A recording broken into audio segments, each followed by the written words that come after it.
Like many of you, I grew up here in Las Vegas.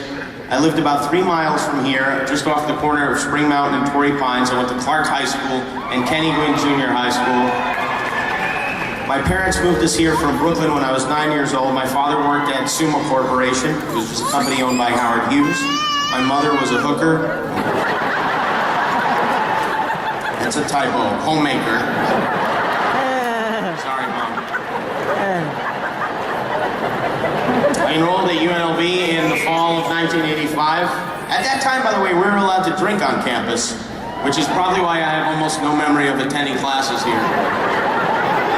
I was a student for 1 year plus summer school, and I honestly didn't remember how I did academically, so I asked for my transcript before this event. These are my actual grades from my time at school here.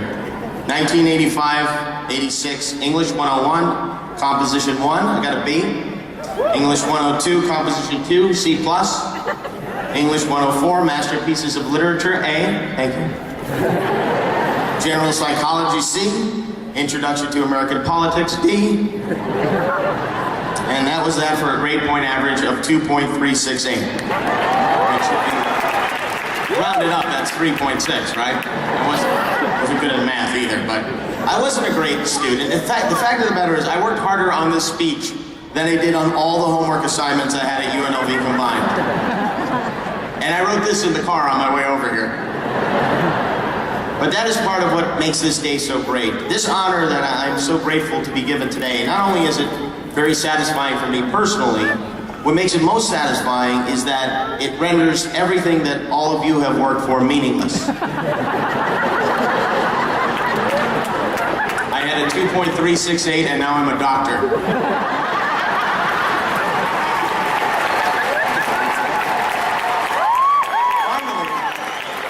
When someone asks, is there a doctor in the house? I can say yes, and then stand there and watch them die. I got my start in broadcasting at this school, that is true. When I was in high school, I worked at a store called Miller's Outpost, selling shrink-to-fit jeans and parachute pants. I started work on my 16th birthday. I worked my way up to assistant manager of the shoe department at Miller's. There was no manager, but I was the assistant to no one. There was a guy who worked there with me. He was a student at UNLV, and one day he said, "You're funny, you know, I work on the college radio station, you should be on it." He said, "Come down and talk to the program director." So I did. I was 17. I made the journey over Maryland Parkway to this very non-commercial radio station, KUNV. At that time, KUNV mostly played traditional jazz, but at night and on the weekends, when the students took over, it was very non-traditional, avant-garde, androgynous, terrible, terrible music. Which intimidated me because my idea of underground music at that time was Huey Lewis and the News. But I met with the program director and he asked me, "So what do you want to do?" And I said, "Well, what I would really like is to make fun of people." And he said, "Okay, we have an opening on Sunday night. Bring people in and make fun of them." So that's what I did. I went through the yellow pages. I went through every page of the yellow pages, and the first guest I settled on was a guy who called himself the hairstylist to the stars. I called him and asked if I could interview him on the radio. He said yes. So on Sunday night at 9 p.m., there I was asking this guy about celebrity hairstyling. It turned out that the hairstylist to the stars had only worked with one star, and that was John Davidson. You don't remember John Davidson? Exactly. So for the next half hour, I asked questions about John Davidson's hair. It was really great. And then after the show, I said goodbye to the hairstylist. I looked around. The radio station was very quiet. No one congratulated me. No one said anything because no one was even there. Everyone had left. So I drove home in my mother's giant station wagon. And when I walked in the door, my parents, who'd been sitting next to the radio listening, burst into applause. And I was hooked at that moment. I come from a very loud Italian family. And the idea that my parents were listening to me in any way was very, very exciting. So now I'm totally obsessed with this little show. I'd spend the whole week tracking down guests, mostly guys who did local commercials here, like Mordecai the jeweler. "Hello, I am Mordecai. If you find a lower price anywhere for the same quality merchandise, I will refund the difference to you in cash." He's not around anymore. There was another guy, Fred, from GMF Motors, who did these commercials where he would pick up hitchhikers and then sell them the car that he picked them up in. He'd say, if I can finance him, and I will, I can finance you. I was 17 years old and I weighed about 115 pounds. I was on the radio making fun of these adult men, and I loved it. So after about 5 weeks, the program director, a guy named Ken Jordan, called me into his office and told me that I was fired. And I said, but I'm not getting paid. How can I be fired? So then he explained how it would work. I would stop coming in, and that would really just be that. And what I didn't know then was that that was the first of many firings I enjoyed over the course of my radio career. After KUNV, I was fired from stations in Phoenix, in Seattle, in Tampa, and in Tucson. I was fired in 5 of the 7 cities I worked in. But I loved being on the air so much, I never even thought about giving up. It wasn't that I was brave or determined or laser focused. I just wanted to be on the radio. And I didn't like the idea of having to do anything else. But back to school, after my first year at UNLV, my father lost his job. It's a hereditary thing. And we had to move to Arizona, which is where they send people. And when I got to Arizona, my parents enrolled me in Arizona State, and I started... This doesn't make any sense. By the way, why do we have subtitles and sign language? Mr. President, this is kind of wasteful spending that we could... No offense. I like that you have to say no offense to yourself.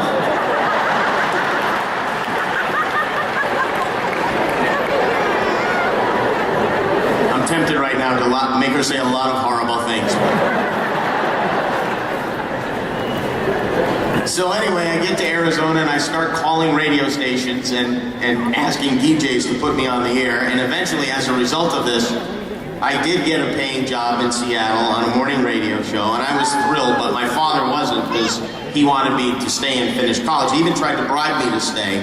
He offered me $200 a week, which for him was a lot. I mean, this is a man whose idea of fine dining was the $2 buffet at the Stardust Hotel. We'd go to these buffets. If I come back with a plate of mashed potatoes, he'd yell at me. He'd say, that's what they want you to eat.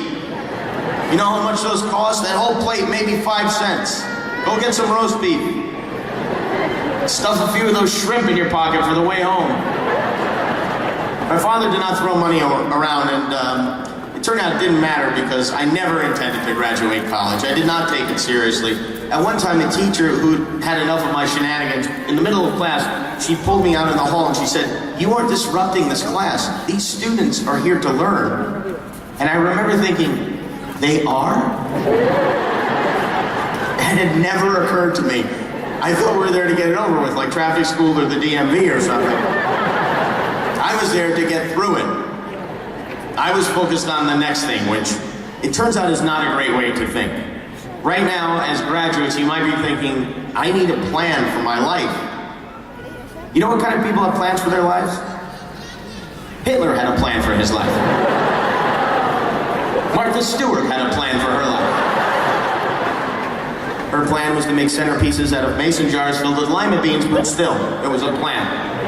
I don't think you need to have a plan for your life, but you do need to have a plan for Wednesday. What are you gonna do on Wednesday? You can take tomorrow off, you'll probably be hungover. And Tuesday, no one gets anything done on Tuesday, so don't bother. It's Wednesday you have to worry about. So figure that out and go from there. I know I'm supposed to say something wise, but as I mentioned, I didn't really go to college, so.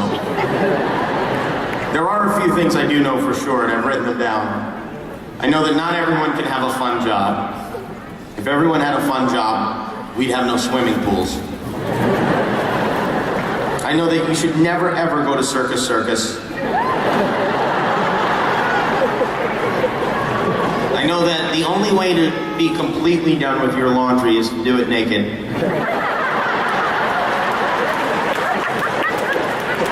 And I know that no one has ever had fun on a paddle boat.